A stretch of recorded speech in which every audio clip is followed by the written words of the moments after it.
এই যে টাকা। আরে এটা কি? আরে আপনি টাকা দেন। আরে এটা তো সোনালী কাঠ।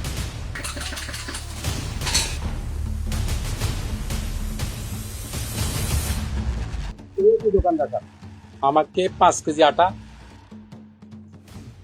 5 কেজি আলু, 2 কেজি মশারির ডাল, 3 কেজি সবজি, 10 কেজি প্লাউসেল, 5 কেজি আলু। মশলা আইটেম দিবেন কমপক্ষে 500 টাকার। এই লোন আপনার প্রোডাক্ট। আর এই যে টাকা।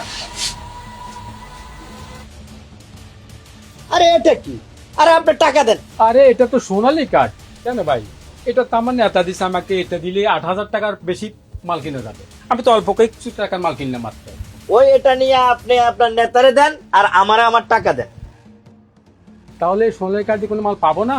আরে না, তাহলে এই সোনালী কাঠ জিনিসটা কেমন? বুঝেন নাই, বিদ্যুৎ আর তার ছাড়া খাম্বা যেমন